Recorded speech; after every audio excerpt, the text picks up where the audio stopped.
Hello, magandang araw mga kabayan. Dito ulit tayo sa ating farmhouse kabayan at dahil long weekend din kabayan, dito tayo magpalipas ng ating weekend kabayan dito sa bukid. Maganda dito kabayan dahil tahimik at malamig kabayan. Sa ngayon medyo malakas ang hangin at parang madilim pero buti naman kabayan ngayon medyo lumiwanag na ulit. Pero kanina nung papunta tayo kabayan medyo maambon-ambon. Sana hindi na siya ulan kabayan. Tayo magpalipas ng ating weekend kabayan. Marami pa tayong pending na trabaho dito kabayan kaya yan ang ituloy natin. Saka may mga saging na rin kabayan na dapat i-harvest para may tikbong tayo kabayan.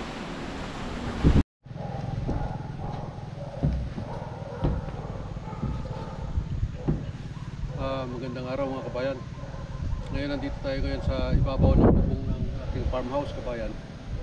At mag-maintenance tayo, mamintura tayo dito kabayan sa bubong kasi kinalawang na kabayan. Kaya ituloy natin yung hindi natapos na pintura kabayan kahapon. Ganito magpintura kabayan.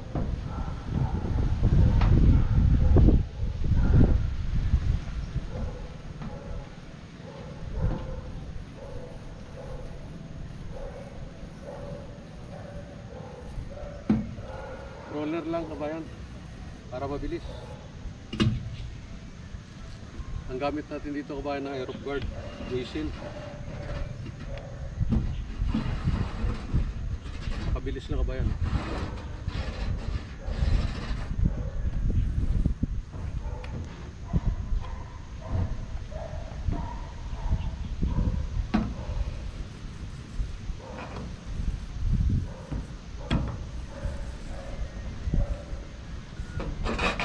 Mas maganda kabayan pag ganito may mahaba kang tangkay para maabot mo malayo, kahit malayo.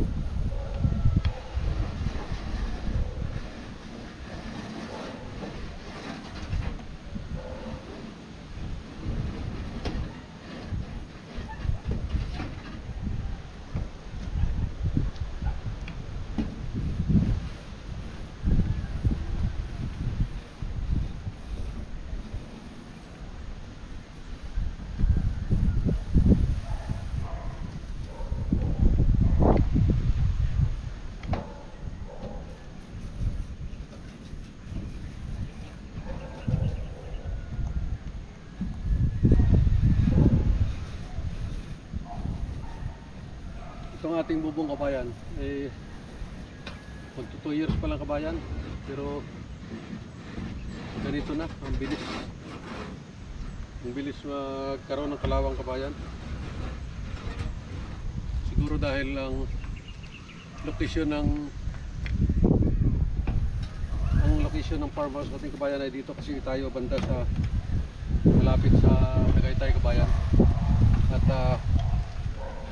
sa taal nung bumuga ng abo yung taal kabayan, posible na nagkaroon ng acid dito.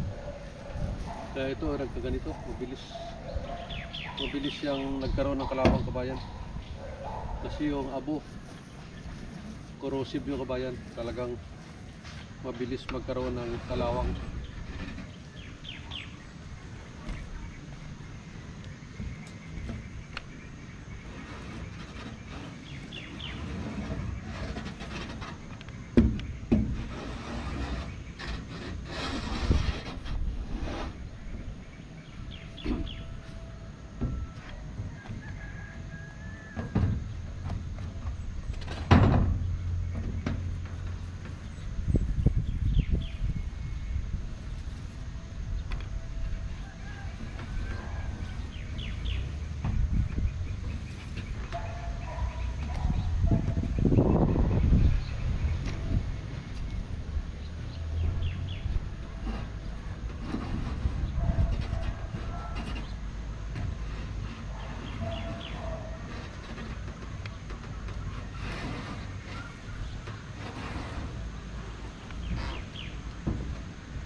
Yan, kung makikita nyo kabayan. Ayos yung ating ginawa kabayan.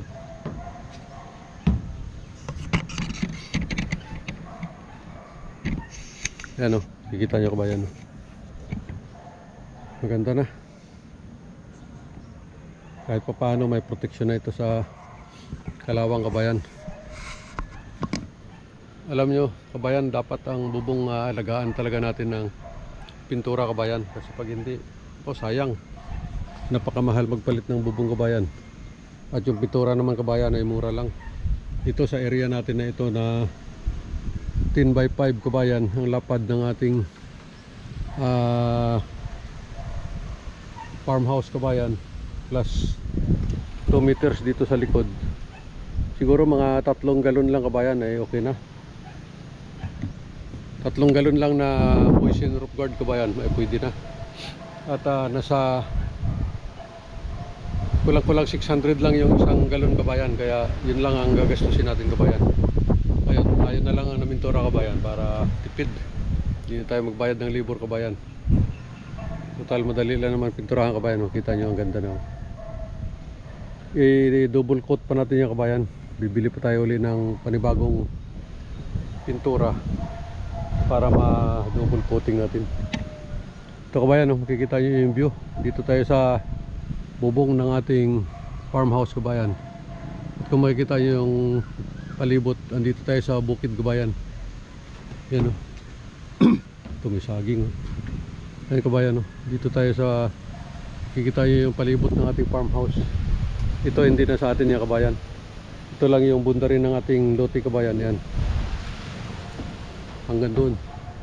At doon sa kabila kabayan, doon sa mga bahayan na yan, meron pa tayong area to doon kabayan. Yan. Kaya tapusin natin yung trabaho natin dito kabayan para ano, kasi baka mamaya umulan no, medyo madilim kabayan.